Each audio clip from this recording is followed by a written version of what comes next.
Everyone, welcome back to our channel Chandra's home world. ಇವತ್ತಿನ ವಿಡಿಯೋದಲ್ಲಿ ಮನೆ ಶುಭ್ರವಾಗಿ ಮನಸ್ಸು ಸಂತೋಷದಿಂದಿರಲು ನನ್ನ ಲೈಫ್ ಸ್ಟೈಲ್ ನಾನು ಯಾವ ಥರ ಕ್ರಿಯೇಟ್ ಮಾಡ್ಕೊಂಡಿದ್ದೀನಿ, ನನ್ನ ರೊಟೀನ್ ಯಾವ ಥರ ಇರುತ್ತೆ ಅನ್ನೋದನ್ನ ಶೇರ್ ಮಾಡ್ತಾ ಇದ್ದೀನಿ. ನಿಮ್ಮಲ್ಲಿ ಸುಮಾರು ಜನ ಕೇಳ್ತಾ ಇರ್ತೀರಾ ವೆಯ್ಟ್ ಮ್ಯಾನೇಜ್ಮೆಂಟ್ ಬಗ್ಗೆ ಇರ್ಬೋದು, ಕಿಡ್ಸ್ ಬಗ್ಗೆ ಇರ್ಬೋದು, ಪ್ರೋಟೀನ್ ಬ್ರೇಕ್ಫಾಸ್ಟ್. ಸೊ ಈ ವಿಡಿಯೋದಲ್ಲಿ ಅದೆಲ್ಲದನ್ನ ಕೂಡ ಬಂಡಲ್ ಆಗಿ ಸೇರಿಸಿ how I balanced with 2 kids, home, protein breakfast, weight management ಎಲ್ಲದನ್ನ ಕೂಡ ರಿವೀಲ್ ಮಾಡ್ತಾ ಇದ್ದೀನಿ. ವಿಡಿಯೋನ ಎಲ್ಲೂ ಸ್ಕಿಪ್ ಮಾಡಿದ್ರೆ ಕೊನೆವರೆಗೂ ನೋಡ್ತಾ ಹೋಗಿ. ನಾವು without delay let's start the content. ಇಲ್ಲಿ ಅಬ್ಸರ್ವ್ ಮಾಡಿದ್ರೆ ಫಸ್ಟ್ಗೆ ನಾನು ಮಕ್ಕಳನ್ನ ಸ್ನಾನ ಮಾಡ್ಸೋಕ್ಕೆ ಎಬ್ಬಿಸ್ಬಿಟ್ಟು ಈಗ ಬೆಡ್ ಎಲ್ಲನೂ ರೀಸೆಟ್ ಮಾಡ್ತಾ ಇದ್ದೀನಿ. ಇದು ನನ್ನ ಬೆಳಗಿನ ಒಂದು ವರ್ಚುವಲ್ಸ್ ಅಂತ ಅಂದ್ಕೊಳ್ಬೋದು ಅಥವಾ ರೊಟೀನ್ ಅಂತ ಕೂಡ ಅಂದ್ಕೊಳ್ಬೋದು. ಇನ್ನು ಬಾಟಲ್ಸ್ ಎಲ್ಲ ಏನಾದರೂ ಇದ್ದರೆ ಅದನ್ನೆಲ್ಲ ಕೂಡ ಒಂದೇ ಸಮನ ತಗೊಂಡು ಕೆಳಗಡೆ ಹೋಗ್ಬೇಕಾದ್ರೆ ದೇವ್ರಿಗೆ ನಮಸ್ಕಾರ ಮಾಡಿಕೊಂಡು ಕಿಚನ್ಗೆ ಎಂಟ್ರಿ ಆಗ್ತೀನಿ. ರಾತ್ರಿಯಲ್ಲೇ ಕಿಚನ್ ಕ್ಲೀನ್ ಮಾಡೋದ್ರಿಂದ ನನ್ನ ಕಿಚನ್ ಬೆಳಗ್ಗೆನೆ ಫ್ರೆಶ್ ಆಗಿ ವೆಲ್ಕಮ್ ಮಾಡುತ್ತೆ. ಬಟ್ ಇವತ್ತಿನ ದಿನ ರಾತ್ರಿಯಲ್ಲಿ ನಮ್ಮ ಮನೆಯವ್ರು ಸ್ವಲ್ಪ ಲೇಟಾಗಿ ಬಂದಿದ್ರು. ಸೊ ಅವ್ರು ತೊಗೊಂಡು ಬಂದಿರುವಂಥ ಫ್ರೂಟ್ಸ್ ಎಲ್ಲನೂ ಕೌಂಟರ್ ಮೇಲೇ ಇಟ್ಟಿದ್ದಾರೆ. ಸೊ ಕಿಚನ್ ಸದ್ಯಕ್ಕೆ ಈ ಪರಿಸ್ಥಿತಿಯಲ್ಲಿದೆ. ಇಂದಿನ ದಿನ ರಾತ್ರಿಯಲ್ಲಿ ಸ್ಟವ್ ಮೇಲೆ ಇಡೋವಂತಹ ಸ್ಟ್ಯಾಂಡ್ಸ್ ಎಲ್ಲ ಕೂಡ ವಾಶ್ ಮಾಡಿ ಇಟ್ಟಿದ್ದೆ. ಅದನ್ನೆಲ್ಲ ಈಗ ಫಿಕ್ಸ್ ಮಾಡ್ಕೊಳ್ತಾ ಇದ್ದೀನಿ. ಫಸ್ಟಿಗೆ ನಮ್ಮ ಮನೆಯಲ್ಲಿ ಸ್ಟವ್ನ ಹಚ್ಚಿ ಇಡೋ ಅಂಥದ್ದೇ ಮಿಲ್ಕ್ ಬಾಯ್ಲ್ ಮಾಡೋಕ್ಕೆ ಒಂದು ಕಡೆ ಇಟ್ಟಿದ್ದಾರೆ, ಇನ್ನೊಂದು ಕಡೆ ಬಿಸಿನೀರನ್ನ ಕಾಯಿಸ್ಕೊಳ್ತಾ ಇದ್ದೀವಿ. ಇತ್ತೀಚೆಗೆ ನಮ್ಮ ಕೆಟಲ್ ಸ್ವಲ್ಪ ಕೈ ಕೊಟ್ಟಿದೆ, ಹಂಗಾಗಿ ಇನ್ನು ಈ ಬರ್ನರ್ಸ್ ಎಲ್ಲನೂ ವಾಶ್ ಮಾಡಿ ಇಟ್ಟಿದ್ದೆ, ಅದನ್ನೆಲ್ಲ ಫಿಕ್ಸ್ ಮಾಡ್ಕೊಂಡಿದ್ದೀನಿ.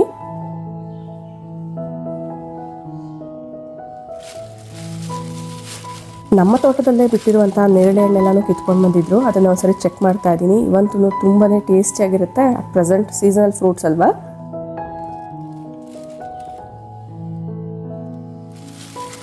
ನನಗೆ ಈ ಫ್ರೂಟ್ಸ್ ಅಂದರೆ ತುಂಬ ಜಾಸ್ತಿನೇ ಇಷ್ಟ. ಮಕ್ಕಳು ಕೊಡೋದಕ್ಕಿಂತ ಮುಂಚೆ ನನಗೆ ತಿನ್ನಬೇಕಂತ ಅನ್ನಿಸ್ತಿರುತ್ತೆ.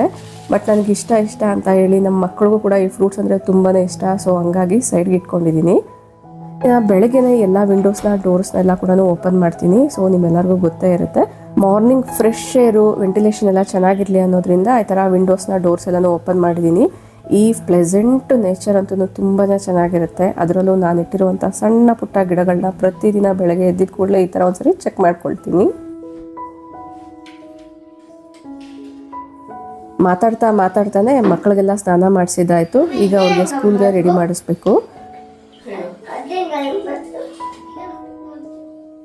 ನಮ್ಮ ಗೊಂಬೆಗೆ ಈಗ ಒಂದು ಡೌಟ್ ಬಂದ್ಬಿಟ್ಟಿದೆ. ಅಪೋಸಿಟ್ ಡೈರೆಕ್ಷನಲ್ಲೇ ಕ್ಯಾಮ್ರಾನ ಇಟ್ಟಿದ್ದೀನಿ. ಯೂಶ್ವಲಿ ನಾನು ಮಕ್ಕಳಿಗೆ ಡ್ರೆಸ್ ಚೇಂಜ್ ಮಾಡಿಸ್ಬೇಕಾದ್ರೆ, ಸ್ನಾನ ಮಾಡಿಸ್ಬೇಕಾದ್ರೆ ಎಲ್ಲೂ ಕೂಡ ಕ್ಯಾಮ್ರಾನ ಇಡಲ್ಲ. ಸೊ ಇವತ್ತು ಕ್ಯಾಮ್ರಾ ಅಲ್ಲಿ ಕಾಣಿಸ್ತಾ ಇದ್ದಿದ್ದರಿಂದ ಯಾಕಮ್ಮ ಕ್ಯಾಮ್ರಾ ಇಲ್ಲಿ ಇಟ್ಟಿದೆ ಅಂತೆಲ್ಲನೂ ಕೇಳ್ತಿದ್ರು. ಬಟ್ ಫೈನಲಿ ಅವ್ಳಿಗೆ ಅರ್ಥ ಆಗೋ ಥರ ಹೇಳಿದೆ. ಸೊ ಸುಮಾರು ಜನ ಕೇಳ್ತಿದ್ದಾರೆ, ಈಗ ಸ್ಕೂಲ್ಸ್ ಎಲ್ಲ ಸ್ಟಾರ್ಟ್ ಆಗಿದೆ, ನೀವು ಯಾವ ಥರ ರೊಟೀನ ಫಾಲೋ ಮಾಡ್ತೀರಾ ತೋರಿಸಿ ಅಂತ. ಸೊ ಹಂಗಾಗಿ ಮಾಡ್ತಿದ್ದೀನಮ್ಮ ಅಂತ ಹೇಳಿದೆ. ಇಲ್ಲಿ ಇನ್ನೊಂದು ಮೆನ್ಷನ್ ಮಾಡಬೇಕಾಗಿತ್ತು, ನನ್ನ ಏರ್ ಕೇರಲ್ಲಿ ನೀವು ಅಬ್ಸರ್ವ್ ಮಾಡಿದ್ರೆ ಯೂಶ್ವಲಿ ನಾನು ನೈಟ್ ಟೈಮು ಈ ಥರ ಜಡೆ ಹಾಕ್ಕೊಂಡೇ ಮಲಗ್ತೀನಿ.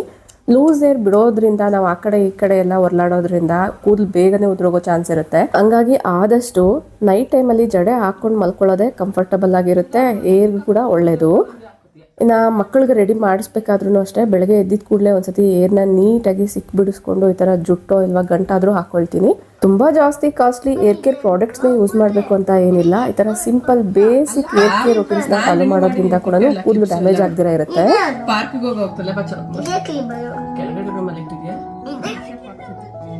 ಯೂಶ್ವಲಿ ನಮ್ಮ ಗೊಂಬೆಗೆ ಫ್ರೀ ಏರ್ ಬಿಡೋದೇ ಇಷ್ಟ. ಅವಳಿಗೂ ಕೂಡ ಕಂಫರ್ಟಬಲ್ ಆಗಿ ಫೀಲ್ ಆಗ್ತಾಳೆ, ಅವಳಿಗೆ ಅದೇ ಇಷ್ಟ. ಇನ್ನು ಈಗ ಸ್ಕೂಲ್ ಸ್ಟಾರ್ಟ್ ಆಗಿರೋದ್ರಿಂದ ಈ ಥರ ಜುಟ್ಟಾದರೂ ಹಾಕ್ಲೇಬೇಕಾಗತ್ತೆ ಅಲ್ವಾ. ಸ್ಕೂಲಿಂದ ಬಂದಿದ್ದ ಕೂಡಲೇ ಇಮ್ಮಿಡಿಯೇಟಾಗಿ ಆ ರಿಬ್ಬನ್ಸು ಕ್ಲಿಪ್ಸ್ ಎಲ್ಲ ತೆಗೆದು ಎಲ್ಲೋ ಒಂದು ಕಡೆ ಇಟ್ಬಿಡ್ತಾಳೆ. ಬಟ್ ಈ ಸರಿ ಅವಳು ರೂಮಲ್ಲಿ ಕರೆಕ್ಟಾಗಿ ಇಟ್ಟಿದ್ಲು. ಯಾವಾಗಲೂ ಎಲ್ಲೋ ಒಂದು ಕಡೆ ಇಟ್ಟು ಇವತ್ತು ರೂಮಲ್ಲಿ ಇಟ್ಟಿದ್ರಿಂದ ನಾನೇ ಇಟ್ಟಿದ್ದೀನಿ ಅಂತ ಅವಳು ಇಲ್ಲ ಅದು ನಂದು ಅಂತ ಆರ್ಗ್ಯುಮೆಂಟ್ ಮಾಡ್ಕೊಳ್ತಿದ್ರು.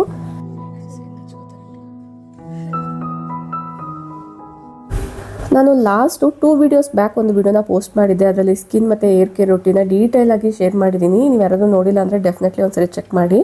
ಮಕ್ಕಳ ಫೇಸ್ಗೆ ಅಪ್ಲೈ ಮಾಡುವಂತಹ ಕೊರಿಯನ್ ಕ್ರೀಮ್ನ ಕೂಡ ನಾನು ಆ ವಿಡಿಯೋದಲ್ಲಿ ಯಾವ ಥರ ಮಾಡೋದು ಅಂತ ತೋರಿಸಿದ್ದೀನಿ. ಹಂಗಾಗಿ ಯೂಶ್ವಲಿ ಮಕ್ಕಳ ಸ್ಕಿನ್ ಮೇಲೆ ಡಸ್ಟು ಮತ್ತು ಸ್ವೆಟ್ಟಿಂದ ಕೂಡ ಪಿಂಪಲ್ಸ್ ಎಲ್ಲ ಫಾರ್ಮ್ ಆಗ್ತಾ ಇರುತ್ತೆ. ಬಟ್ ಆ ಒಂದು ಪ್ರಾಡಕ್ಟ್ನ ಯೂಸ್ ಮಾಡಿದಾಗಿಂದ ಅಂದರೆ ಮನೆಯಲ್ಲಿ ಮಾಡ್ಕೊಂಡಿರುವಂತಹ ಕ್ರೀಮ್ನ ಯೂಸ್ ಮಾಡಿದಾಗಿಂದ ಸ್ಕಿನ್ ಅಂತೂ ತುಂಬ ಕ್ಲಿಯರ್ ಆಗಿ ಇರುತ್ತೆ.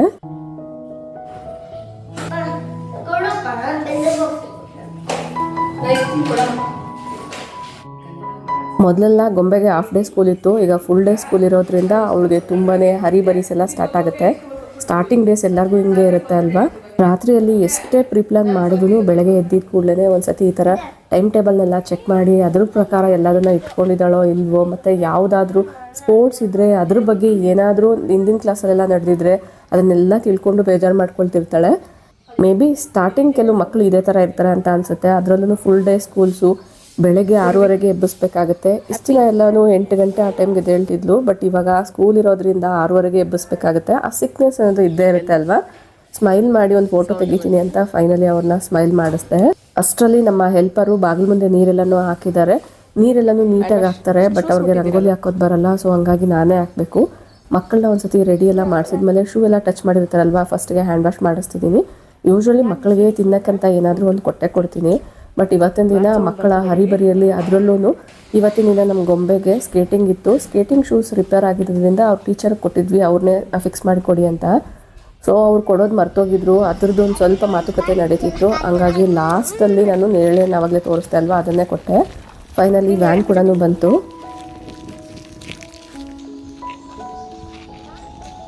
ನಿಮಗಿಲ್ಲಿ ಒಂದು ಡೌಟ್ ಬರ್ಬೋದು, ಮಕ್ಕಳ ಲಂಚ್ ಬಾಕ್ಸು ಬ್ರೇಕ್ಫಾಸ್ಟು ಏನು ತೋರಿಸ್ಲೇ ಇಲ್ವಲ್ಲ ಅಂತ. ಮಕ್ಕಳ ಸ್ಕೂಲಲ್ಲೇ ಬ್ರೇಕ್ಫಾಸ್ಟು ಲಂಚು ಇನ್ಕ್ಲೂಡ್ ಆಗಿರೋದ್ರಿಂದ ಸೊ ಮನೆಯಲ್ಲಿ ಆ ಹರಿಬರಿ ಏನಿರಲ್ಲ, ಜಸ್ಟ್ ಅವನ್ನ ರೆಡಿ ಮಾಡಿಸಿ ಸ್ಕೂಲ್ಗೆ ಕಳಿಸೋದೇ ಒಂದು ಟಾಸ್ಕ್ ಆಗಿರುತ್ತೆ. ಇನ್ನು ಈಗ ರಂಗೋಲಿನ ಹಾಕ್ತಾ ಇದ್ದೀನಿ. ಯೂಶ್ವಲಿ ಕೆಲವು ಮಕ್ಕಳು ಸ್ಕೂಲ್ಗೆ ಹೋಗ್ಬೇಕಂದ್ರೆ ತುಂಬ ಜಾಸ್ತಿ ಗಲಾಟೆ ಮಾಡ್ತಾರೆ, ಇಂಟ್ರೆಸ್ಟಿಂದ ಹೋಗಲ್ಲ. ಬಟ್ ನಮ್ಮಿಬ್ಬರು ಮಕ್ಕಳಂತೂ ತುಂಬ ನೀಟಾಗಿ ಸ್ಕೂಲ್ಗೆ ಬೇಕಾಗಿರೋಂಥ ಎಲ್ಲದನ್ನು ಬ್ಯಾಗಲ್ಲಿ ಜೋಡಿಸ್ಕೊಂಡು ಖುಷಿಯಿಂದ ಹೋಗ್ತಾರೆ. ನಮ್ಮ ಗೊಂಬೆಗೆ ಈಗ ಫುಲ್ ಡೇ ಸ್ಕೂಲ್ ಆಗಿರೋದ್ರಿಂದ ಅದರಲ್ಲೂ ಸ್ವಲ್ಪ ಬೇಗ ಎದ್ದೇಳೋದ್ರಿಂದ ಒಂದು 5-10 ನಿಮಿಷ ಏನಾದರೂ ಒಂದು ಅದ್ರ ಬಗ್ಗೆ ಯೋಚನೆ ಮಾಡ್ತಿರ್ತಾಳೆ. ಅದು ಬಿಟ್ಟರೆ ಸ್ಕೂಲ್ ವ್ಯಾನ್ ಕಂಡಿದ್ದ ಕೂಡಲೇ ತುಂಬ ಖುಷಿ ಆಗಿಬಿಡ್ತಾಳೆ. ಆ್ಯಸ್ ಎ ಪೇರೆಂಟ್ಸ್ ಆಗಿ ಇಷ್ಟು ಡಿಸಿಪ್ಲೈನ್ಡ್ ಆಗಿರುವಂಥ ಮಕ್ಕಳಿರೋದು ನಮ್ಮ ಅದೃಷ್ಟ ಅಂತಲೇ ಹೇಳ್ಬೋದು. ಕೆಲವು ಮಕ್ಕಳು ತುಂಬಾ ಕಿರಿಕಿರಿ ಮಾಡ್ತಾರೆ. ಅದರಲ್ಲೂ ಈ ಜನ್ರೇಷನಲ್ಲಂತೂ ಪೇರೆಂಟಿಂಗ್ ಅನ್ನೋದು ಒಂದು ಟಾಸ್ಕ್ ಅಂತಲೇ ಹೇಳ್ಬೋದು. ಬಟ್ ಲಕ್ಕಿಲಿ ನನಗೆ ಆ ಒಂದು ಪ್ರಾಬ್ಲಮ್ ಏನೂ ಇಲ್ಲ. ಫೈನಲಿ ಕಿಚನಿಗೆ ಬಂದು ಹಾಲು ನಾನು ಮೊಸರು ಮಾಡೋಕ್ಕೆ ಒಂದು ಪಾತ್ರೆಗೆ ಹಾಕಬೇಕಾದ್ರೆ ಒಂದು ಸ್ವಲ್ಪ ಚೆಲ್ತು. ಅದರಲ್ಲೂ ಹಿಂದಿನಿಂದ ಹಾಲಿತ್ತು, ಅದರಿಂದ ಮೊಸರು ಮಾಡೋಣ ಅಂತ ಇವಾಗ ಫ್ರೆಶ್ಶಾಗಿ ಕಾಯಿಸಿರೋ ಅಂಥ ಹಾಲನ್ನ ಮತ್ತೆ ನಾನು ವಾಪಸ್ ಅದೇ ಪಾತ್ರೆಗೆ ಹಾಕಬೇಕಾದ್ರೆ ಚೆಲ್ತು. ಸೊ ಹಂಗಾಗಿ ಆ ಕಿಚನ್ ವೈಪ್ಸ್ ಇರುತ್ತಲ್ವ, ಅದರಿಂದ ನೀಟಾಗಿ ಕ್ಲೀನ್ ಮಾಡ್ಕೊಂಡಿದ್ದೀನಿ. ಈಗ ಪರ್ಕ್ಯುಲೇಟರಲ್ಲಿ ಕಾಫಿ ಡಿಕಾಷನ್ನ ಪ್ರಿಪೇರ್ ಮಾಡ್ಕೊಳ್ತಾ ಇದ್ದೀನಿ. ಇದ್ರ ಬಗ್ಗೆ ಈಗಾಗಲೇ ನಿಮ್ಮೆಲ್ಲರಿಗೂ ಗೊತ್ತೇ ಇರುತ್ತೆ, ನನ್ನ ಹಳೆ ವೀಡಿಯೋಸಲ್ಲೂ ಕೂಡ ಶೇರ್ ಮಾಡಿದ್ದೀನಿ. ಈ ಪರ್ಕ್ಯುಲೇಟರಿಂದ ಕಾಫಿ ತುಂಬ ಟೇಸ್ಟಿಯಾಗಿ ಆಗುತ್ತೆ. ಇದರ ಲಿಂಕ್ನ ಡಿಸ್ಕ್ರಿಪ್ಷನ್ ಕೊಟ್ಟಿರ್ತೀನಿ, ಇಂಟ್ರೆಸ್ಟ್ ಇರೋರು ಚೆಕ್ ಮಾಡಿ. ಅಷ್ಟರಲ್ಲಿ ವೆಟ್ ವೇಸ್ಟ್ ತೊಗೊಂಡು ಹೋಗೋರು ಬಂದಿದ್ರು, ಅದನ್ನು ತೊಗೊಂಡು ಹೋಗ್ತಾ ಇದ್ದೀನಿ. ಇನ್ನು ಅದೇ ಟೈಮ್ಗೆ ಡಿಮಾರ್ಟಲ್ಲಿ ಕೆಲವೊಂದು ಗ್ರಾಸರೀಸ್ ಎಲ್ಲ ಏನು ಆರ್ಡರ್ ಮಾಡಿದ್ದೆ ಅದು ಕೂಡ ಬಂದಿತ್ತು. ಇನ್ನೊಂದು ಕಡೆ ಪರ್ಕ್ಯುಲೇಟರಲ್ಲಿ ಡಿಕಾಷನ್ ರೆಡಿ ಆಗಿದೆ, ಸೌಂಡ್ ಅಬ್ಸರ್ವ್ ಮಾಡ್ತಾ ಇರ್ಬೋದು.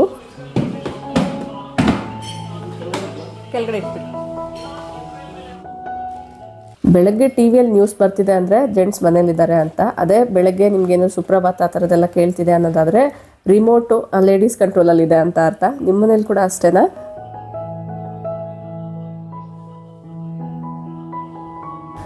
ಈ ರೊಟ್ಟಿನ ನೋಡಿ ನಿಮಗೆ ಹರಿಬರಿ ಅಂತ ಅನಿಸ್ಬೋದು, ಬಟ್ ನನ್ನ ವೇಯಲ್ಲಿ ಇದೊಂದು ಪ್ರೊಡಕ್ಟಿವ್ ಮಾರ್ನಿಂಗ್ ಅಂತಲೇ ಹೇಳ್ಬೋದು. ಇನ್ನು ಕಾಫಿಗೋಸ್ಕರ ಮಿಲ್ಕ್ನ ಹಾಕ್ಕೊಂಡು ಡಿಕಾಷನ್ ರೆಡಿ ಆಗಿದೆ ಅಲ್ವಾ, ಅದನ್ನು ಹಾಕ್ಕೊಳ್ತಾ ಇದ್ದೀನಿ. ಇನ್ನೂ ಇದರಲ್ಲಿ ಶುಗರ್ ಏನು ಆ್ಯಡ್ ಮಾಡಿಲ್ಲ. ನಾನಿಲ್ಲಿ ಜಾಗ್ರಿ ಪೌಡರ್ನ ಯೂಸ್ ಮಾಡ್ತಾ ಇದ್ದೀನಿ. ನೀವು ಬೇಕಂದರೆ ವೈಟ್ ಶುಗರ್ ಕೂಡ ಯೂಸ್ ಮಾಡ್ಕೊಳ್ಬೋದು. ಈಗ ನಾನು ನೆನ್ನೆದ ಹಾಲೇನಿತ್ತು ಅದನ್ನು ಚೆನ್ನಾಗಿ ಕಾಯಿಸಿ ಮೊಸರು ಮಾಡೋಕ್ಕೆ ಈ ಪಾತ್ರೆಯಲ್ಲಿ ಹಾಕಿ ಇಟ್ಕೊಳ್ತಾ ಇದ್ದೀನಿ. ಈ ಪಾತ್ರೆನ ಹಂಗೆ ಬಿಟ್ಟರೆ ತೊಳೆಯೋದು ಕಷ್ಟ ಆಗುತ್ತೆ, ಹಂಗಾಗಿ ಇದ್ರ ತುಂಬ ನೀರನ್ನ ತುಂಬಿಸಿ ಇಟ್ಕೊಳ್ತೀನಿ.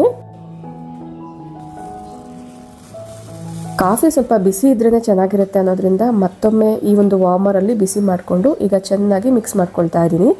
ಎಷ್ಟು ಚೆನ್ನಾಗಿ ಮಿಕ್ಸ್ ಮಾಡಬೇಕಂದ್ರೆ ನೊರೆ ಚೆನ್ನಾಗಿ ಫಾರ್ಮ್ ಆಗಬೇಕು. ನೊರೆ ಫಾರ್ಮ್ ಆದರೆ ಕಾಫಿ ಅಂತೂ ತುಂಬ ಟೇಸ್ಟಿಯಾಗಿ ಆಗುತ್ತೆ. ಆಗ ನನಗೆ ನೆನಪಾಯಿತು, ನಾನು ಬೆಳಗ್ಗೆ ಡಿಟಾಕ್ಸ್ ವಾಟರ್ ಕುಡ್ದಿಲ್ಲ ಅಂತ. ಹಂಗಾಗಿ ನಾನು ತೊಗೊಂಡಿದ್ದಂಥ ಕಫ್ನ ಸೈಡಲ್ಲಿ ಇಟ್ಬಿಟ್ಟು ಹೆಲ್ಪರ್ಗೂ ನಮ್ಮ ಮನೆಯವ್ರಿಗೆ ಮಾತ್ರನೇ ಕಾಫಿನ ಕೊಡ್ತಾ ಇದ್ದೀನಿ. ಈಗ ನಾನು ಶಂಕು ಹೂಗಳನ್ನ ಈ ನೀರಲ್ಲಿ ಹಾಕಿ ಕುದಿಸೋಕ್ಕಿಟ್ಟಿದ್ದೀನಿ. ಅಷ್ಟರಲ್ಲಿ ಈ ಡಸ್ಟ್ಬಿನ್ ಎಲ್ಲ ಏನಿತ್ತು ಅದನ್ನು ಒಂದು ಸತಿ ವಾಶ್ ಮಾಡ್ಕೊಂಡ್ಬಿಡ್ತೀನಿ. ವೆಟ್ ವೇಸ್ಟ್ ಎಲ್ಲ ಯೂಸ್ ಮಾಡಿದಾಗ ಎಷ್ಟೇ ನಾವು ಗಾರ್ಬೇಜ್ ಕವರ್ಸ್ನ ಯೂಸ್ ಮಾಡಿದ್ರು ಕೂಡ ಕೆಳಗಡೆ ಕೆಲವೊಂದು ಸತಿ ವಾಟರ್ ಎಲ್ಲನೂ ಇದ್ದೇ ಇರುತ್ತಲ್ವ. ಹಂಗಾಗಿ ನೀಟಾಗಿ ಒಂದು ಸತಿ ವಾಶ್ ಮಾಡಿಕೊಂಡು ಈ ಥರ ಬಿಸಿಲಲ್ಲಿ ಒಣಗಾಕಿದ್ರೆ ವಿತಿನ್ ಹಾಫ್ ಆನ್ ಅವರಲ್ಲಿ ಅದು ಡ್ರೈ ಆಗಿಬಿಡುತ್ತೆ. ನನ್ನ ಡಿಟಾಕ್ಸ್ ವಾಟರ್ ಕೂಡ ರೆಡಿ ಆಗಿದೆ. ಒಂದು ಗ್ಲಾಸ್ನ ತೊಗೊಂಡಿದ್ದೀನಿ.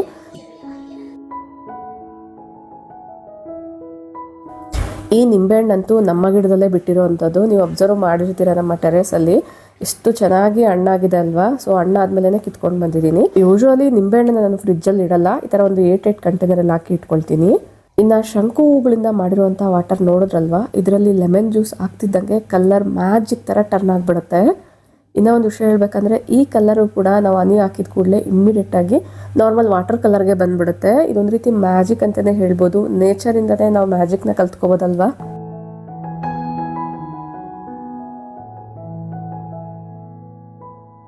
ನನ್ನ ಡಿಟಾಕ್ಸ್ ವಾಟರ್ನ ಕೂತ್ಕೊಂಡು ಕಾಮಾಗಿ ಕುಡಿಯೋಷ್ಟರಲ್ಲಿ ಮನೆ ಕ್ಲೀನಿಂಗ್ ಎಲ್ಲನೂ ಮುಗಿದಿದೆ. ಇನ್ನು ಅಷ್ಟರಲ್ಲಿ ಬಾಲ್ಕನಿ ಒರ್ಸಕ್ಕೆ ಬರ್ತಾರೆ ಅನ್ನೋದ್ರಿಂದ ಎಂಟ್ರಿ ಮೇಲಿರುವಂಥ ಎಲ್ಲ ಗಿಡಗಳಿಗೂ ಕೂಡ ವಾಟ್ರಿಂಗ್ ಮಾಡ್ತಾ ಇದ್ದೀನಿ. ಅವ್ರು ಒರೆಸೋದ ಮೇಲೂ ಕೂಡ ವಾಟ್ರಿಂಗ್ ಮಾಡ್ಬೋದು, ಬಟ್ ಈ ಥರ ಗಿಡಗಳಿಗೆಲ್ಲ ನೀರು ಹಾಕಿದಾಗ ಎಕ್ಸಸ್ ಆಫ್ ವಾಟರ್ ಎಲ್ಲ ಫ್ಲೋರ್ ಮೇಲೆ ಇದ್ಬಿಡುತ್ತೆ.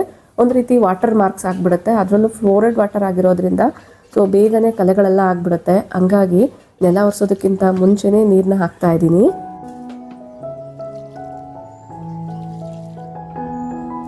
ನಿಮ್ಮಲ್ಲಿ ಸುಮಾರು ಜನ ನೀವು ಗಾರ್ಡನ್ನ ಯಾವ ಥರ ಮೇಂಟೈನ್ ಮಾಡ್ತೀರಾ, ಗಿಡಗಳಿಗೆ ಏನು ಫರ್ಟಿಲೈಸರ್ ಹಾಕ್ತೀರಾ ಅಂತ ಕೇಳ್ತಾನೆ ಇರ್ತೀರಾ.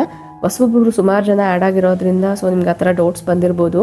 ಈಗಾಗಲೇ ನಾನು ಕೆಲವೊಂದು ವೀಡಿಯೋಸ್ನ ಗಾರ್ಡನಿಂಗ್ ಬಗ್ಗೆ ಪೋಸ್ಟ್ ಮಾಡಿದ್ದೀನಿ. ಗಾರ್ಡನಿಂಗ್ ಅಂದರೆ ಗಿಡಗಳ ಕೇರ್ ಇರ್ಬೋದು, ಮೇಂಟೆನೆನ್ಸ್, ನಾನು ಯಾವ ಥರ ಟ್ರೀಟ್ ಮಾಡ್ತೀನಿ ಅನ್ನೋದೆಲ್ಲ ಕೂಡ ನೀವು ಆ ವಿಡಿಯೋಸಲ್ಲಿ ನೋಡ್ಬೋದು. ಅಷ್ಟೇ ಅಲ್ಲ, ಇತ್ತೀಚೆಗೆ ಶೇರ್ ಮಾಡ್ತಾ ಇರುವಂಥ ಪ್ರತಿ ವಿಡಿಯೋದಲ್ಲೂ ಕೂಡ ಪ್ಲಾಂಟ್ಸ್ಗೆ ಸಂಬಂಧಪಟ್ಟಂಗೆ ಒಂದಲ್ಲ ಒಂದು ಟಿಪ್ಸ್ನ ಶೇರ್ ಮಾಡ್ತಾ ಇದ್ದೀನಿ. ಆ ಇನ್ಫಾರ್ಮೇಷನ್ ಎಲ್ಲ ನಿಮ್ಗೆ ಗೊತ್ತಾಗಬೇಕು ಅನ್ನೋದಾದರೆ ಆದಷ್ಟು ಚಾನಲ್ನ ಸಬ್ಸ್ಕ್ರೈಬ್ ಮಾಡಿಕೊಂಡು ಪಕ್ಕದಲ್ಲಿರುವಂಥ ಬೆಲ್ ಐಕನ್ನ ಕ್ಲಿಕ್ ಮಾಡಿ ಆಲ್ ಅನ್ನೋ ಆಪ್ಷನ್ನ ಕ್ಲಿಕ್ ಮಾಡಿದಾಗ ಮಾತ್ರನೇ ನಾನು ಹಾಕುವಂಥ ಪ್ರತಿಯೊಂದು ವಿಡಿಯೋ ನೋಟಿಫಿಕೇಷನ್ ನಿಮಗೆ ಬರುತ್ತೆ.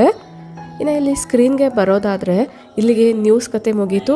ಈಗ ನಾನು ನನಗಿಷ್ಟ ಆಗುವಂಥ ಸುಪ್ರಭಾತ ಸಾಂಗ್ಸ್ನ ಪ್ಲೇ ಮಾಡ್ತಾ ಉಳಿದಿರುವಂಥ ಕ್ಲೀನಿಂಗ್ ಕೆಲಸಗಳನ್ನ ಮುಗಿಸ್ಕೊಳ್ತಾ ಇದ್ದೀನಿ. ಎಷ್ಟೇ ಹೆಲ್ಪರ್ ಬರ್ತಾರೆ ಅಂದರೂ ಕೂಡ ಲಾಸ್ಟ್ ಮಿನಿಟ್ ಅವ್ರು ಮಾಡಿದ ಮೇಲೂ ಕೂಡ ಈ ಥರ ಸಣ್ಣ ಪುಟ್ಟ ಅರೇಂಜ್ಮೆಂಟ್ಸ್ ಅನ್ನೋದು ಇದ್ದೇ ಇರುತ್ತೆ. ಅವರು ಫ್ಲೋರ್ ಮ್ಯಾಟ್ಸ್ನ, ಕಾರ್ಪೆಟ್ಸ್ನ ಸರಿಯಾಗಿ ಹಾಕದೇ ಇರ್ಬೋದು. ಕ್ಲೀನಿಂಗ್ ಅಂತೂ ನಮ್ಮ ಮೇಡು ತುಂಬ ಚೆನ್ನಾಗಿ ಮಾಡ್ತಾರೆ. ಬಟ್ ನಮಗೆ ಬೇಕಾಗಿರೋ ರೀತಿಯಲ್ಲಿ ಕಾರ್ಪೆಟ್ ಇರ್ಬೋದು, ಆ ಫ್ಲೋರ್ ಮ್ಯಾಟ್ಸ್ನ ಅರೇಂಜ್ ಮಾಡಬೇಕು ಅಂದರೆ ಅವ್ರಿಗೂ ಕೂಡ ಕಷ್ಟ ಆಗುತ್ತೆ ಅಲ್ವಾ. ಸೊ ಹಂಗಾಗಿ ಈ ರೀತಿ ಬೆಡ್ಸೈಡ್ ಟೇಬಲ್ ಎಲ್ಲ ಕ್ಲೀನ್ ಮಾಡಬೇಕಾದ್ರೆ ಆ ಬುಕ್ಸ್ ಎಲ್ಲ ಬೆಡ್ ಮೇಲೇ ಇಟ್ಟಿರ್ತಾರೆ, ಅದನ್ನೆಲ್ಲ ನೀಟಾಗಿ ಸೆಟ್ ಮಾಡ್ಕೊಳ್ತೀನಿ. ಸ್ಪೆಷಲಿ ಮಕ್ಕಳು ಈ ರೂಮಲ್ಲಿ ತುಂಬ ಜಾಸ್ತಿ ಆಟ ಎಲ್ಲ ಆಡೋದ್ರಿಂದ ಅವ್ರಿಗೆ ಸಂಬಂಧಪಟ್ಟಿರುವಂಥ ವಸ್ತುಗಳೆಲ್ಲ ಮೆಸ್ಸಪ್ ಆಗಿರುತ್ತೆ.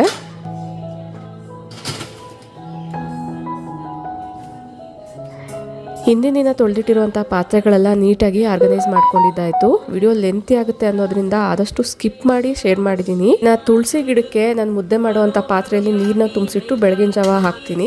ತುಳಸಿ ಗಿಡ ಗ್ರೋತ್ ಬಗ್ಗೆ ಕೂಡ DMs ಮಾಡಿದ್ದೀರಾ ಇನ್ಸ್ಟಾದಲ್ಲಿ. ಆದಷ್ಟು ತುಳಸಿ ಗಿಡಕ್ಕೆ ಯಾವಾಗಲೂ ನೀರು ಹಾಕುವಂಥ ಟೈಮ್ ಒಂದೇ ಆಗಿರಲಿ, ಅರ್ಲಿ ಮಾರ್ನಿಂಗೇ ಹಾಕಿದ್ರೆ ಬೆಸ್ಟ್ ಅಂತ ಹೇಳ್ಬೋದು. ಇನ್ನು ಈಗ ತುಳಸಿ ಕಟ್ಟೆ ಹತ್ರ ಬಾಗಿಲ ಮೇಲೆ ಎಲ್ಲ ಕೂಡ ಅರಿಶಿನ ಕುಂಕುಮನ ಹಚ್ಚಿ ರಂಗೋಲಿ ಹಾಕ್ತಾ ಇದ್ದೀನಿ.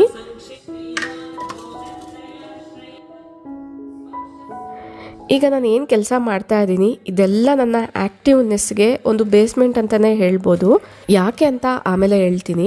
ಹುಣಸೆ ಹಣ್ಣು ಸ್ವಲ್ಪ ಮೆತ್ತಗಾಗಿತ್ತು. ಇನ್ನು ದೇವ್ರ ಪೂಜೆಗೆ ಯೂಸ್ ಮಾಡುವಂಥ ದಾಸವಾಳದ ಹೂಗಳನ್ನ ಕೂಡ ಒಣಗಿಸಿ ಇಟ್ಕೊಂಡಿರ್ತೀನಿ. ಸೊ ಹಂಗಾಗಿ ಬಿಸಿಲಲ್ಲಿ ಇಡ್ತಾ ಇದ್ದೀನಿ. ಈಗ ತಾನೇ ಬಿಸಿಲು ಚೆನ್ನಾಗಿ ಬರ್ತಾ ಇತ್ತು. ಹಂಗಾಗಿ ಇನ್ನು ಅಲ್ಲಿ ಅಬ್ಸರ್ವ್ ಮಾಡಿದ್ರೆ ಈ ಪ್ಲಾಂಟ್ಸ್ ಎಲ್ಲ ಒಂದು ರೀತಿ ಡಸ್ಟಿ ಆಗಿಬಿಟ್ಟಿತ್ತು. ಕೆಲವೊಂದು ಕೊಳ್ತೋಗಿತ್ತು ಎಲೆಗಳೆಲ್ಲನೂ. ಅದನ್ನೆಲ್ಲ ಕ್ಲೀನ್ ಮಾಡಿಕೊಂಡು ಮತ್ತೆ ರೀಸೆಟ್ ಮಾಡ್ಕೊಂಡಿದ್ದೀನಿ.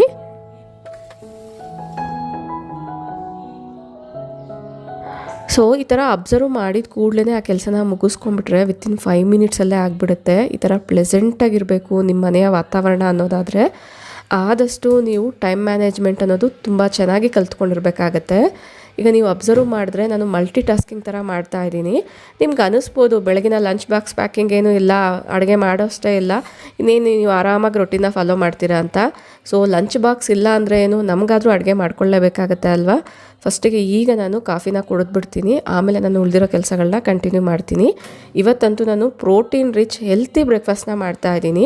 ವಿಡಿಯೋನ ಎಲ್ಲೂ ಸ್ಕಿಪ್ ಮಾಡ್ದಿರ ನೋಡಿದ್ರೆ ನೀವು ಅದು ಡೀಟೇಲ್ ಇನ್ಫಾರ್ಮೇಷನ್ನ ಪಡಿಬೋದು.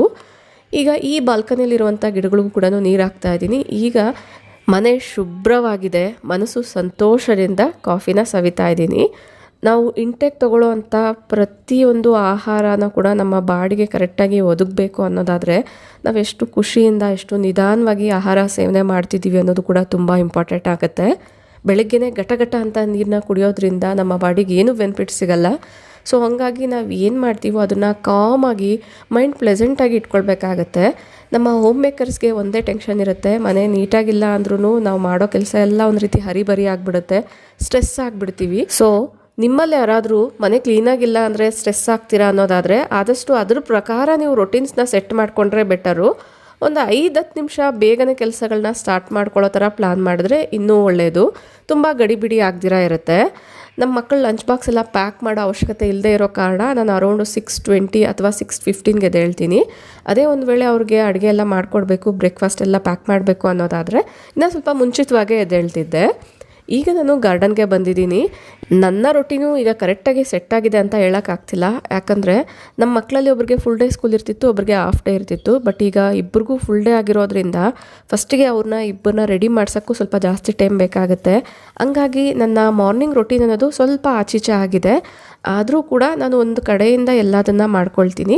ನಿಧಾನವಾಗಿ ಎಲ್ಲದನ್ನು ಡಿಸಿಪ್ಲೈನ್ಡ್ ವೇಯಲ್ಲಿ ಫಾಲೋ ಮಾಡೋದ್ರಿಂದ ನನಗೆ ಸ್ಟ್ರೆಸ್ ಆಗ್ದಿರ ಪ್ರೊಡಕ್ಟಿವ್ ಆಗಿ ನನ್ನ ಮೈಂಡು ಬಾಡಿ ಕೂಡ ಆ್ಯಕ್ಟಿವ್ ಆಗಿ ವರ್ಕ್ ಆಗ್ತಿದೆ. ಅದರಲ್ಲೂ ನಮ್ಮ ಹೋಮ್ ಮೇಕರ್ಸು ತುಂಬ ಸ್ಟ್ರೆಸ್ ಆಗೋವಂಥದ್ದು. ಕರೆಕ್ಟ್ ಟೈಮ್ಗೆ ಕೆಲಸಗಳು ನಡೆದಿಲ್ಲ ಅಂದಾಗ, ಯಾರಾದರೂ ಮನೆಗೆ ಬಂದಿದ್ದ ಕೂಡಲೇ ಮನೆ ನೀಟಾಗಿಲ್ಲ ಅಂದರೂ ಸ್ಟ್ರೆಸ್ ಆಗಿಬಿಡ್ತಿರ್ತೀವಿ. ಮನೆ ಯಾವಾಗಲೂ ನೀಟಾಗಿರಬೇಕು ಅಂದರೆ ಎಲ್ಲರ ಕೈಯಲ್ಲೂ ಸಾಧ್ಯವಾಗಲ್ಲ. ಬಟ್ ಒಂದ್ರ ಮಟ್ಟಿಗೆ ನೀಟಾಗಿ ಇಟ್ಕೊಳ್ಬೇಕು ಅಂದರೆ ಕೆಲವೊಂದು ಟ್ರಿಕ್ಸ್ನ ಫಾಲೋ ಮಾಡ್ಬೋದು. ಸೊ ಈಗಾಗಲೇ ನಾನು ಸುಮಾರಷ್ಟು ಟ್ರಿಕ್ಸ್ನ ಪ್ರತಿ ವಿಡಿಯೋದಲ್ಲೂ ಕೂಡ ಮೆನ್ಷನ್ ಮಾಡ್ತಾನೆ ಇರ್ತೀನಿ. ಯಾವುದೇ ಕೆಲಸನ ಮಧ್ಯಕ್ಕೆ ಯಾರಾದರೂ ಬಂದಾಗ ನಿಲ್ಲಿಸ್ಬೇಕು ಅಂದರೆ ಆ ಕೆಲಸನ ನಾವು ಡಿಸಿಪ್ಲೈನ್ಡ್ ವೇಯಲ್ಲಿ ಮಾಡಿದಾಗ ಮಾತ್ರ ಎಲ್ಲದನ್ನು ಒಟ್ಟಿಗೆ ಮಾಡಿಬಿಡ್ತೀವಿ ಅಂದರೆ ಕ್ಲಮ್ಸಿ ಆಗಿಬಿಡುತ್ತೆ, ನಮಗೂ ಕೂಡ ಒಂದು ರೀತಿ ಸ್ಟ್ರೆಸ್ ಆಗಿಬಿಡುತ್ತೆ. ಸೊ ಹಂಗಾಗಿ ನೋಡಿ, ಈಗ ಟೆರೇಸಿಗೆ ಬಂದಾಗ ನಾನು ಗಾರ್ಡನ್ ವರ್ಕು ಮುಗಿಸ್ಕೊಳ್ತೀನಿ, ಟೆರೇಸ್ ಕ್ಲೀನಿಂಗು ಮುಗಿಸ್ಕೊಳ್ತೀನಿ, ಗಿಡಗಳಿಗೆ ನೀರು ಹಾಕೋವಂಥದ್ದು, ಹೂಗಳನ್ನ ಕಿತ್ಕೊಂಬರೋದು ಎಲ್ಲದನ್ನು ಮುಗಿಸ್ಕೊಂಡು ನಾನು ಕುಡಿದಿರುವಂಥ ಕಾಫಿ ಕಪ್ಪನ್ನ ಕೂಡ ಕೆಳಗಡೆ ತೊಗೊಂಡು ಬರ್ತೀನಿ.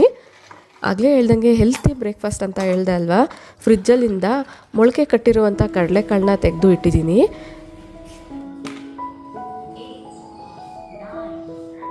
ಇತ್ತೀಚೆಗೆ ಇಬ್ಬರು ವೆಯ್ಟ್ ಮ್ಯಾನೇಜ್ಮೆಂಟ್ ಬಗ್ಗೆ ಕೂಡ ಕಮೆಂಟ್ಸ್ ಮಾಡ್ತಾ ಇದ್ದೀರಾ, ಹಾಗಾಗಿ ಇಲ್ಲಿ ಶೇರ್ ಮಾಡ್ತಾ ಇದ್ದೀನಿ.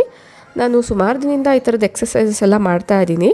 ಮೇಯ್ನಾಗಿ ಎಕ್ಸಸೈಸಸ್ ಅನ್ನೋದು ವೆಯ್ಟ್ ಲಾಸ್ ಮಾಡಬೇಕಾ, ಅಥವಾ ನಿಮ್ಗೆ ಯಾವುದಾದ್ರೂ ಒಂದು ಭಾಗದಲ್ಲಿ ಫ್ಯಾಟ್ ಲಾಸ್ ಮಾಡಬೇಕಾ, ಇಲ್ಲ ನಿಮ್ಮ ಬಾಡಿ ಬ್ಯಾಕ್ ಬೋನ್ಸ್ಗೆ ಸ್ಟ್ರೆಂತ್ನಿಂಗ್ ಬೇಕಾ, ಸೊ ಇದ್ರ ಪ್ರಕಾರ ನೀವು ಎಕ್ಸಸೈಸಸ್ನ ಸೆಲೆಕ್ಟ್ ಮಾಡ್ಕೊಳ್ಬೇಕಾಗತ್ತೆ.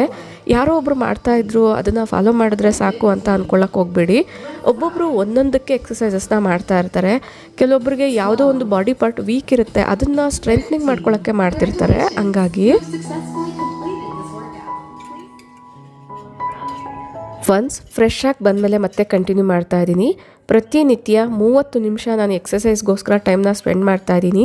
ಇದರಲ್ಲಿ ನಾನು ಮೇಯ್ನಾಗಿ ಪಾಯಿಂಟ್ಔಟ್ ಮಾಡಿರೋವಂಥದ್ದು ಬಾಡಿ ಸ್ಟ್ರೆಂಥನಿಂಗ್ಗೆ, ಅದರಲ್ಲೂ ಬ್ಯಾಕ್ ಬೋನ್ ಸ್ಟ್ರೆಂಥನಿಂಗ್ಗೆ, ಮತ್ತು ಕೆಲವೊಂದು ಬಾಡಿ ಪಾರ್ಟ್ಸಲ್ಲಿ ಫ್ಯಾಟ್ ಲಾಸ್ ಮಾಡೋದಕ್ಕೋಸ್ಕರ ನಾನು ಪರ್ಟಿಕ್ಯುಲರ್ ಎಕ್ಸಸೈಸಸ್ನ ಮಾಡ್ತಾ ಇದ್ದೀನಿ. ಸೊ ಅದಕ್ಕೋಸ್ಕರನೇ ನೀವು ಇದೇ ಮಾಡಿ ಅಂತ ಹೇಳಲ್ಲ. ನಾನು ಆಗಲೇ ಸ್ಕ್ರೀನಲ್ಲಿ ತೋರಿಸ್ದೆ, ನಾನು ಆ ಒಂದು ವಿಡಿಯೋನ ಫಾಲೋ ಮಾಡ್ತೀನಿ. ಮತ್ತು ಒಂದೊಂದು ದಿನ ಒಂದೊಂದು ರೀತಿ ಎಕ್ಸಸೈಸ್ ಮಾಡೋದಕ್ಕಿಂತ ಆದಷ್ಟು ನೀವು ರೆಗ್ಯುಲರಾಗಿ ಒಂದೇ ರೀತಿಯ ಎಕ್ಸಸೈಸಸ್ನ ಎವ್ರಿ ಡೇ ಮಾಡೋದ್ರಿಂದ ಒಳ್ಳೆ ರಿಸಲ್ಟ್ ಅನ್ನೋದು ನೋಡ್ಬೋದು.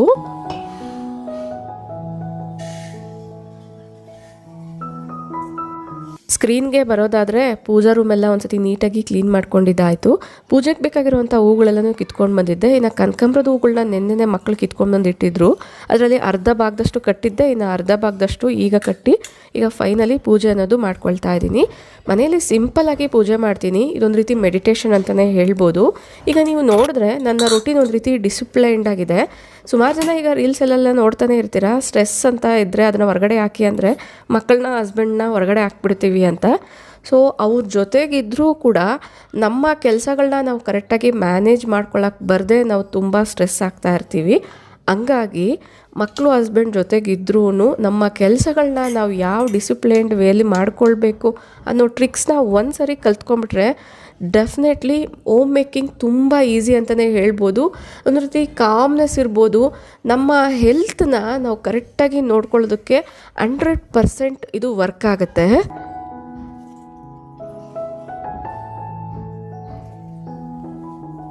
ಇಲ್ಲಿ ಅಬ್ಸರ್ವ್ ಮಾಡಿದ್ರೆ ಒಂದು ಹೂವನ್ನು ಮಾರ್ಕೆಟಿಂದ ತೊಗೊಂಡು ಬಂದಿರೋದು ಯೂಸ್ ಮಾಡಿಲ್ಲ. ನಮ್ಮ ಟೆರೆಸ್ ಗಾರ್ಡನಲ್ಲಿ ಬಿಟ್ಟಿರೋವಂಥ ಹೂಗಳನ್ನೇ ಯೂಸ್ ಮಾಡಿದ್ದೀನಿ. ಈ ಥರದ್ದೆಲ್ಲ ನೋಡಿದಾಗ ತುಂಬಾ ಖುಷಿ ಆಗುತ್ತೆ. ಇಷ್ಟೊತ್ತವರೆಗೂ ನನ್ನ ರೊಟೀನ್ ಏನು ನೋಡಿದ್ರಿ, ಇದೊಂದು ರೀತಿ ಪಾಸಿಟಿವ್ ಆಗಿದೆ ಅಲ್ವಾ, ಪ್ಲೆಸೆಂಟ್ ಆಗಿದೆ. ನನಗೆ ಹೇಳ್ತಾ ಇರೋದು ನಿಮ್ಗೆ ಯಾವ ಮಟ್ಟಿಗೆ ಅರ್ಥ ಆಗ್ತಿದೆಯೋ ಇಲ್ವೋ ಗೊತ್ತಿಲ್ಲ. ಈ ಥರದ್ದು ರೊಟೀನ್ ಅಂತೂ ನನಗೊಂದು ರೀತಿ ಗೇಮ್ ಚೇಂಜರ್ ಅಂತಲೇ ಹೇಳ್ಬೋದು. ನನ್ನ ಕೆಲಸಗಳನ್ನ ಈ ರೀತಿ ನಾನು ಡಿಸಿಪ್ಲೈನ್ಡ್ ವೇಯಲ್ಲಿ ಫಾಲೋ ಮಾಡ್ತಾ ಇರೋದ್ರಿಂದನೇ ನನ್ನ ಬಾಡಿ ಆ್ಯಕ್ಟಿವ್ ಆಗಿದೆ, ನನ್ನ ಲೈಫ್ ಸ್ಟೈಲು ಕೂಡ ಪ್ರೊಡಕ್ಟಿವ್ ಆಗಿದೆ. ಬ್ರೇಕ್ಫಾಸ್ಟ್ನ ತಯಾರಿ ಮಾಡೋಣ ಅಂತ ಬಂದೆ. ಕೌಂಟ್ರೆಲ್ಲ ಸ್ವಲ್ಪ ಫ್ರೂಟ್ಸ್ ಎಲ್ಲ ಇತ್ತಲ್ವ, ಅದನ್ನೆಲ್ಲ ಸೈಡ್ಗೆ ಇಟ್ಕೊಂಡಿದ್ದೀನಿ. ಈಗ ಕೌಂಟರ್ ಸ್ಪೇಷಿಯಸ್ ಆಗಿದೆ. ಈಗ ಬ್ರೇಕ್ಫಾಸ್ಟ್ ಏನು ಮಾಡ್ತಿದ್ದೀನಿ ಅದಕ್ಕೆ ಬೇಕಾಗಿರುವಂತಹ ಸೊಪ್ಪನ್ನೆಲ್ಲನೂ ಬಿಡಿಸ್ಕೊಳ್ತಾ ಇದ್ದೀನಿ. ಟೆರೆಸಲ್ಲಿ ಬಿಟ್ಟಿರೋವಂಥದ್ದೇ, ಅಂದರೆ ಪುದೀನ ಸೊಪ್ಪನ್ನ ಕಿತ್ಕೊಂಡು ಬಂದೆ, ನೀವು ನೋಡಿದ್ರಲ್ವ. ಎಲ್ಲದನ್ನು ನೀಟಾಗಿ ಬಿಡಿಸ್ಕೊಂಡಿದ್ದೀನಿ. ಇವತ್ತು ನಾನು ಮಾಡ್ತಾ ಇರುವಂಥದ್ದು ಪ್ರೋಟೀನ್ ರಿಚ್, ಇದನ್ನು ಕಟ್ಲೆಟ್ ಆದರೂ ಅನ್ಬೋದು ಅಥವಾ ವಡ ಅಂತಾದ್ರೂ ಅನ್ಬೋದು. ಇದನ್ನು ಎಣ್ಣೆಯಲ್ಲಿ ಡೀಪ್ ಫ್ರೈ ಮಾಡಿದ್ರೆ ಅದು ಮಸಾಲ ವಡೆ ಆಗಿಬಿಡುತ್ತೆ. ಬಟ್ ಇಲ್ಲಿ ಪ್ಯಾನಲ್ಲಿ ಸ್ವಲ್ಪ ಎಣ್ಣೆನ ಹಾಕಿ ಅದರಲ್ಲಿ ನಾನು ಕಟ್ಲೆಟ್ಸ್ ಥರ ಮಾಡ್ಕೊಂಡಿದ್ದೀನಿ. ತುಂಬಾ ಟೇಸ್ಟಿಯಾಗಿರುತ್ತೆ ಈ ರೆಸಿಪಿ ಅಂತೂ.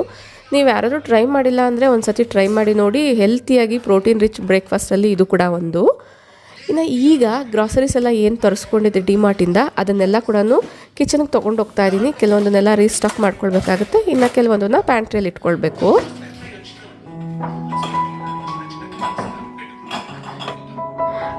ಬ್ಯಾಕ್ಗ್ರೌಂಡಲ್ಲಿ ನಿಮಗೆ ಒಂದು ರೀತಿ ತೆಲುಗು ವಾಯ್ಸ್ ಕೇಳಿಸ್ತಾ ಇರ್ಬೋದು. ತೆಲುಗುವಲ್ಲಿ ಡಾಕ್ಟರ್ ರವಿಕಾಂತ್ ಅಂತ ಇತ್ತೀಚೆಗೆ ಒಂದು ಪಾಡ್ಕಾಸ್ಟಲ್ಲಿ ಕೆಲವೊಂದು ವಿಚಾರಗಳ ಬಗ್ಗೆ ಮಾತಾಡಿದ್ರು. ಹೆಲ್ತ್ ಬಗ್ಗೆ ಇರ್ಬೋದು, ಇವಾಗಿರೋ ಅಂತಹ ಯೂತ್ ಯಾವ ವೇಲ್ ಹೋಗ್ತಿದ್ದಾರೆ, ಅದನ್ನು ಯಾವ ಥರ ಸರಿಪಡಿಸಿದ್ರೆ ಚೆನ್ನಾಗಿರುತ್ತೆ ಅಂತ. ಸೊ ಆ ಪಾಡ್ಕಾಸ್ಟ್ನ ಕೇಳ್ತಾನೆ ಈ ಕೆಲಸಗಳೆಲ್ಲ ಕಂಟಿನ್ಯೂ ಮಾಡ್ತಾ ಇದ್ದೀನಿ. ನಾವು ಸುಮಾರು ಜನ ಹೇಳ್ತಿರ್ತಾರೆ ಯಾವಾಗಲೂ ಒಂದೇ ರೀತಿ ರೊಟೀನ್ ಆದರೆ ಬೋರ್ ಆಗುತ್ತಲ್ವ ಅಂತ. ಎಲ್ಲಿ ನಿಮಗೆ ಬೋರ್ ಆಗುತ್ತೆ ಅಂತ ಅನಿಸುತ್ತೋ ಅಲ್ಲಿ ನಿಮ್ಗೆ ಇಷ್ಟ ಆಗುವಂಥ ಮ್ಯೂಸಿಕ್ನ ಕೇಳ್ತಾ ನೀವು ಕೆಲಸಗಳನ್ನ ಮಾಡ್ಕೊಳ್ಬೋದು. ಅಥವಾ ಈ ಥರ ಬಯೋಗ್ರಫೀಸ್ ಇರ್ಬೋದು, ಪಾಡ್ಕಾಸ್ಟ್ಸ್ ಎಲ್ಲ ಈಗ ಸುಮಾರು ಬಂದುಬಿಟ್ಟಿದೆ, ಅದನ್ನೆಲ್ಲ ಕೇಳಿಸ್ಕೊಳ್ತಾ ಮಾಡಿ. ಬಟ್ ನೀವು ಡೈರೆಕ್ಟಾಗಿ ಸ್ಕ್ರೀನಲ್ಲಿ ನೋಡ್ಕೊಳ್ತಾ ಮಾಡ್ತಿದ್ದೀರಾ ಅನ್ನೋದಾದರೆ ನೀವು ಮಾಡೋವಂಥ ಕೆಲಸ ಅಂತೂ ಕರೆಕ್ಟ್ ವೇಯಲ್ಲಿ ಆಗಲ್ಲ. ಈಗಂತೂ ಹೆಂಗಾಗ್ಬಿಟ್ಟಿದೆ ಅಂದರೆ ಒಂದು ಸ್ವಲ್ಪ ಹೊತ್ತು ಫೋನ್ ನೋಡೋಣ, ಬೋರ್ ಆಗ್ತಿದೆ, ಆಮೇಲೆ ಕೆಲಸಗಳನ್ನ ಕಂಟಿನ್ಯೂ ಮಾಡೋಣ ಅಂತ ಅಂದ್ಕೊಳ್ತೀವಿ. ಬಟ್ ಈಗ ಶಾರ್ಟ್ಸು ರೀಲ್ಸ್ ಎಲ್ಲ ಜಾಸ್ತಿ ಆಗಿರೋದ್ರಿಂದ ಜಸ್ಟ್ ಒಂದು ರೀತಿ ಬ್ಯಾಡ್ ಡೋಪಮೈನ್ ಥರ ವರ್ಕ್ ಆಗುತ್ತೆ. ಜಸ್ಟ್ ಇನ್ನೊಂದು ರೀಲ್ ನೋಡೋಣ ಅಂತ ಸ್ಕ್ರೋಲ್ ಮಾಡ್ತಾನೆ ಇರ್ತೀವಿ ಹೊರತು ಸ್ಟಾಪ್ ಅಂತೂ ಮಾಡಲ್ಲ. ಟೈಮ್ ನೋಡಿದ್ರೆ 2-3 ಗಂಟೆ ಆಗೇ ಹೋಗ್ಬಿಡುತ್ತೆ. ಹಂಗಾಗಿ ಆದಷ್ಟು ಫುಲ್ ಲೆಂತ್ ವೀಡಿಯೋಸ್ನ ನೋಡಿ, ಅದನ್ನು ಕೂಡ ಫೋನ್ ಸ್ವಲ್ಪ ದೂರದಲ್ಲಿ ಇಟ್ಬಿಟ್ಟು ಅವುಗಳನ್ನ ಕೇಳಿಸ್ಕೊಳ್ತಾ ಈ ಥರ ಕೆಲಸಗಳನ್ನ ಮಾಡ್ಕೊಳ್ಬೋದು. ನೀವು ಇಲ್ಲಿ ನೋಡ್ತಿದ್ರೆ ನಾನು ಸುಮಾರಷ್ಟು ಗ್ರಾಸರೀಸ್ ಎಲ್ಲ ರೀಸ್ಟಾಕ್ ಮಾಡ್ಕೊಳ್ತಾ ಇದ್ದೀನಿ. ಕಂಟೈನರ್ಸ್ನ ನಾನು ಈಗಾಗಲೇ ವಾಶ್ ಮಾಡಿ ಡ್ರೈ ಮಾಡಿ ಇಟ್ಕೊಂಡಿರ್ತೀನಿ, ಹಂಗಾಗಿ ಇಮ್ಮಿಡಿಯೇಟಾಗಿ ಫಿಲ್ ಮಾಡ್ತಾ ಹೋಗ್ಬೋದು. ಈ ಕಾರ್ನರಲ್ಲಿ ಇಟ್ಟಿರೋವಂಥ ಸ್ಪೈಸ್ ರ್ಯಾಕ್ ಮೇಲೆ ತುಂಬ ಜಾಸ್ತಿ ಧೂಳಿತ್ತು, ಹಂಗಾಗಿ 1 by 1 ಕಾರ್ನರಲ್ಲಿ ಇಟ್ಟಿರುವಂಥ ವಸ್ತುಗಳನ್ನೆಲ್ಲ ತೆಗೆದು ನಾನು ಸೋಪ್ನಟ್ ಲಿಕ್ವಿಡ್ನ ರೆಡಿ ಮಾಡ್ಕೊಂಡಿರ್ತೀನಲ್ಲ ಅದನ್ನೇ ಸ್ಪ್ರೇ ಮಾಡಿ ವೈಪ್ ಮಾಡ್ಕೊಳ್ತಾ ಇದ್ದೀನಿ. ಇನ್ನು ಲಾಸ್ಟ್ ವೀಡಿಯೋದಲ್ಲಿ ಒಬ್ಬರು ಕೇಳಿದರು ಕಿಚನಲ್ಲಿರುವಂತಹ ಕಿಟಕಿ ತುಂಬ ಜಾಸ್ತಿ ಜಿಡ್ಡಾಗಿದೆ, ಯಾವ ಥರ ಕ್ಲೀನ್ ಮಾಡೋದು ಅಂತ. ಬಟ್ ನಾನು ಅವ್ರಿಗೆ ರಿಪ್ಲೈ ಕೂಡ ಮಾಡಿದ್ದೀನಿ. ಲಾಸ್ಟು ಡೀಪ್ ಕ್ಲೀನಿಂಗ್ ವೀಡಿಯೋಸಲ್ಲಿ ಪೋಸ್ಟ್ ಮಾಡಿದ್ದೀನಿ, ಚೆಕ್ ಮಾಡಿ ಅಂತ. ಈ ವಿಡಿಯೋದಲ್ಲಿ ಮತ್ತೊಮ್ಮೆ ಶೇರ್ ಮಾಡ್ತಾ ಇದ್ದೀನಿ. ಫಸ್ಟಿಗೆ ಈ ಸ್ಪೈಸ್ ರ್ಯಾಕ್ನ ಕ್ಲೀನ್ ಮಾಡ್ಕೊಂಡ್ಬಿಡ್ತೀನಿ. ಇದರ ಲಿಂಕ್ನ ಕೂಡ ಸುಮಾರು ಜನ ಕೇಳ್ತಾ ಇದ್ದೀರಾ. ಆ್ಯಕ್ಚುಲಿ ಅಮೆಝಾನಲ್ಲೇ ಒಂದು 7 years ಬ್ಯಾಕ್ ಏನೋ ತೊಗೊಂಡಿರೋವಂಥದ್ದು, ಬಟ್ ಈಗ ಅದು ಅನ್ಅವೈಲಬಲ್ ಆಗಿದೆ, ಹಂಗಾಗಿ ಲಿಂಕ್ನ ಕೊಡೋಕ್ಕಾಗಲ್ಲ. ಕಂಟೈನರ್ಸ್ ಲಿಂಕ್ ಸಿಕ್ಬಿಡುತ್ತೆ, ಈ ರ್ಯಾಕ್ ಲಿಂಕ್ ಸಿಗಲ್ಲ. ಇಲ್ಲಿ ಅಬ್ಸರ್ವ್ ಮಾಡಿದ್ರೆ ಒಂದು ಸ್ವಲ್ಪ ಸೋಪ್ನಟ್ ಲಿಕ್ವಿಡ್ನ ಈ ಕಂಟೈನರ್ಸ್ ಮೇಲೆಲ್ಲ ಕೂಡ ಸ್ಕ್ರಬ್ ಮಾಡಿಕೊಂಡು ಮೈಕ್ರೋಫೈಬರ್ ಕ್ಲಾತಿಂದ ನೀಟಾಗಿ ವೈಪ್ ಮಾಡ್ಕೊಂಡಿದ್ದೀನಿ. ಒಳ್ಳೆ ಸ್ಪಾರ್ಕ್ಲಿಂಗ್ ಶೈನಿಂಗ್ ಬಂದಿದೆ. ನಿಮ್ಮ ಮನೇಲಿರುವಂಥ ಕಂಟೈನರ್ನ ಕೂಡ ನೀವು ಡೈರೆಕ್ಟಾಗಿ ತೊಳೆಯೋಕ್ಕಾಗಲ್ಲ, ಅದರಲ್ಲಿ ಗ್ರಾಸರಿ ಇದೆ ಅನ್ನೋದಾದರೆ ಈ ವೇಲಿ ಒಂದು ಸತಿ ಟ್ರೈ ಮಾಡಿ ನೋಡಿ. ಸ್ಪೆಷಲಿ ಕ್ಲೀನಿಂಗಿಗೆ ಮೈಕ್ರೋಫೈಬರ್ ಕ್ಲಾತ್ನ ಯೂಸ್ ಮಾಡಿ, ಆಗ ಒಳ್ಳೆ ಶೈನಿಂಗ್ ಬರುತ್ತೆ.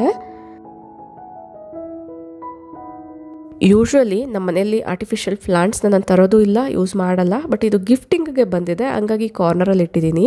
ಇದು ನೋಡ್ತಿದ್ದೀರಲ್ವ, ಇದ್ರ ಮೇಲೆ ತುಂಬ ಜಾಸ್ತಿ ಗ್ರೀಸಿನೆಸ್ಸು ಜಿಡ್ಡಿದೆ.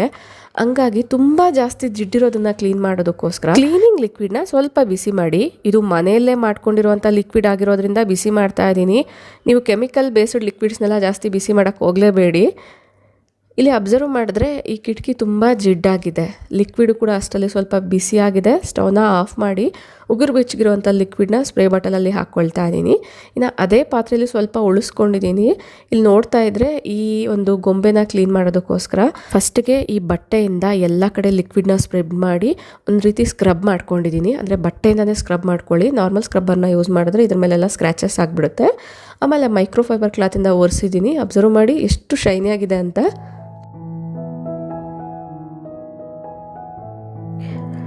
ಇನ್ನು ನಾನು ಇತ್ತೀಚೆಗೆ ಮಾಡಿರುವಂಥ ಮೇಕ್ ಓವರ್ ವೀಡಿಯೋಸ್ ಕೂಡ ಸುಮಾರು ಜನ ಇಷ್ಟಪಟ್ಟಿದ್ದೀರಾ.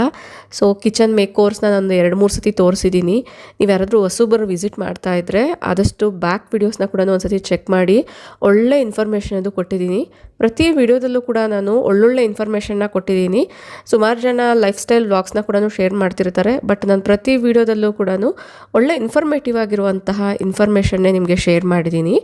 ಇನ್ನು ಈ ಸ್ಟ್ಯಾಂಡ್ ಏನಿದೆ, ಈ ರ್ಯಾಕ್ನ ಕೂಡ ಸೈಡ್ಗೆ ಎಳ್ಕೊಂಡು ಕಾರ್ನರ್ಸಲ್ಲೂ ಕೂಡ ಒಂದ್ಸತಿ ವೈಪ್ ಮಾಡ್ಕೊಂಡಿದ್ದೀನಿ. ಆಗಾಗ ಸ್ಟೋವ್ ಪಕ್ಕದಲ್ಲಿಟ್ಟಿರುವಂಥ ವಸ್ತುಗಳೆಲ್ಲ ಒಂದೊಂದ್ಸತಿ ವೈಪ್ ಮಾಡ್ಕೊಳ್ಳಿ, ಯಾಕಂದರೆ ಜಿಡ್ಡು ಗ್ರೀಸಿನೆಸ್ ಸ್ಟಾರ್ಟ್ ಆಗುವಂಥದ್ದೇ ಅಲ್ಲಿಂದ. ವಿಂಡೋ ಕೂಡ ಈಗ ಕ್ಲೀನ್ ಮಾಡ್ತಾ ಇದ್ದೀನಿ. ಫಸ್ಟಿಗೆ ಆ ಬಿಸಿಯಾಗಿರುವಂಥ ಲಿಕ್ವಿಡ್ನ ಸ್ಪ್ರೇ ಮಾಡಿ ಸ್ಕ್ರಬ್ಬರಿಂದ ನೀಟಾಗಿ ಸ್ಕ್ರಬ್ ಮಾಡಿ ಬಟ್ಟೆಯಿಂದ ಒರೆಸ್ತಾ ಇದ್ದೀನಿ. ಇಲ್ಲೆಲ್ಲ ತುಂಬ ಜಾಸ್ತಿ ಗ್ರೀಸಿನೆಸ್ಸು, ಜಿಡ್ಡು ಮತ್ತು ಒಂದು ರೀತಿ ಕೊಳೆ ಎಲ್ಲ ಕಾಣಿಸ್ತಿದೆ ಅಲ್ವಾ, ಅದೆಲ್ಲ ಸ್ಪಾರ್ಕ್ಲಿಂಗ್ ಥರ ಕ್ಲೀನ್ ಆಗಿಬಿಡುತ್ತೆ. ಬಟ್ ವಿಡಿಯೋ ಲೆಂತಿ ಆಗುತ್ತೆ ಅನ್ನೋದ್ರಿಂದ ನಾನು ಆದಷ್ಟು ಫಾಸ್ಟ್ ಫಾರ್ವರ್ಡಿಂಗಲ್ಲಿ ಇಲ್ಲಿ ತೋರಿಸ್ತಾ ಇದ್ದೀನಿ. ನೆಕ್ಸ್ಟ್, ಆಗಲೇ ನಮ್ಮ ಫ್ರೂಟ್ಸ್ ಎಲ್ಲ ಸೈಡ್ಗೆ ಇಟ್ಕೊಂಡಿದ್ದೆ ಅಲ್ವಾ, ಈಗ ಫ್ರೂಟ್ಸ್ನೆಲ್ಲ ಮತ್ತೆ ಕೌಂಟರ್ ಮೇಲೆ ಇಟ್ಕೊಂಡು ಈ ಬಾಸ್ಕೆಟಲ್ಲಿ ಜೋಡಿಸ್ಕೊಳ್ತೀನಿ. ನಿಮ್ಮ ಮನೇನ ಆಸ್ಥೆಟಿಕ್ ವೇಯಲ್ಲಿ ಪ್ರೆಸೆಂಟ್ ಮಾಡಬೇಕು ಅಂದರೆ ಈ ಥರ ನ್ಯಾಚುರಲ್ ಬಾಸ್ಕೆಟ್ಸ್ನ ಯೂಸ್ ಮಾಡಿದ್ರೆ ಬೆಟರು. ಎಕ್ಸಾಕ್ಟ್ ಬಾಸ್ಕೆಟ್ ಲಿಂಕ್ ಇಲ್ಲ, ರಿಲೇಟೆಡ್ ಬಾಸ್ಕೆಟ್ ಲಿಂಕ್ನ ನಾನು ಡಿಸ್ಕ್ರಿಪ್ಷನಲ್ಲಿ ಟ್ಯಾಗ್ ಮಾಡಿರ್ತೀನಿ, ಇಂಟ್ರೆಸ್ಟ್ ಇರೋರು ಚೆಕ್ ಮಾಡಿ. ನಮ್ಮ ಮಕ್ಳಿಗೆ ತಂದಿರುವಂಥ ಸ್ನ್ಯಾಕ್ಸ್ ಎಲ್ಲ ಕೂಡ ಇದೇ ಬಾಸ್ಕೆಟಲ್ಲಿ ಹಾಕಿ ಇಟ್ಕೊಂಡಿದ್ದೀನಿ. ನೆಕ್ಸ್ಟು ನಮ್ಮ ತೋಟದಲ್ಲಿ ಕಿತ್ಕೊಂಡು ಬಂದಿರೋವಂಥ ಈ ನೇರಳೆ ಹಣ್ಣನ್ನ ಉಪ್ಪು ನೀರಲ್ಲಿ ನೆನೆಸಿದ್ರೆ ಕೆಮ್ಮಾಗಲ್ಲ, ತಿನ್ನೋಕ್ಕೂ ಚೆನ್ನಾಗಿರುತ್ತೆ. ಫಸ್ಟಿಗೆ ಒಂದ್ಸತಿ ನೀಟಾಗಿ ವಾಶ್ ಮಾಡಿಬಿಟ್ಟು ಈಗ ಆ ನೇರಳೆ ಹಣ್ಣು ಮುಳುಗೋಷ್ಟು ನೀರನ್ನ ಹಾಕಿ ಉಪ್ಪನ್ನ ಹಾಕ್ತಾ ಇದ್ದೀನಿ. ಸಂಜೆ ಅಷ್ಟರಲ್ಲಿ ಮಕ್ಕಳು ತಿನ್ನೋಕ್ಕೆ ರೆಡಿಯಾಗಿರುತ್ತೆ ಅನ್ನೋದ್ರಿಂದ. ಐ ಹೋಪ್ ಈ ವಿಡಿಯೋದಲ್ಲಿ ಶೇರ್ ಮಾಡಿರುವಂಥ ಇನ್ಫಾರ್ಮೇಷನ್ ಎಲ್ಲ ನಿಮಗೆ ಇಷ್ಟ ಆಗಿದೆ ಅಂತ ಅಂದ್ಕೊಳ್ತೀನಿ. ಸೊ ನೀವು ಯಾವ ರೀತಿ ಕಂಟೆಂಟ್ ರಿಲೇಟೆಡ್ ವೀಡಿಯೋಸ್ನ ನೋಡೋಕ್ಕೆ ಇಷ್ಟಪಡ್ತೀರಾ ಕಮೆಂಟ್ ಮಾಡಿ ತಿಳಿಸಿ. ಈ ವಿಡಿಯೋನ ಇಲ್ಲಿಗೆ ಎಂಡ್ ಮಾಡ್ತಾ ಇದ್ದೀನಿ. ವಿಡಿಯೋ ಇಷ್ಟ ಆದರೆ ಈಗಲೇ ಒಂದು ಲೈಕ್ ಮಾಡಿ, ನಿಮ್ಮ ಫ್ರೆಂಡ್ಸ್ ಆ್ಯಂಡ್ ಫ್ಯಾಮಿಲಿ ಜೊತೆಗೂ ಶೇರ್ ಮಾಡಿ. ನಿಮ್ಮ ಅನಿಸಿಕೆ ಅಭಿಪ್ರಾಯಗಳನ್ನ ಕಮೆಂಟಲ್ಲಿ ತಿಳಿಸಿ. Thank you for watching. ನಮಸ್ತೆ.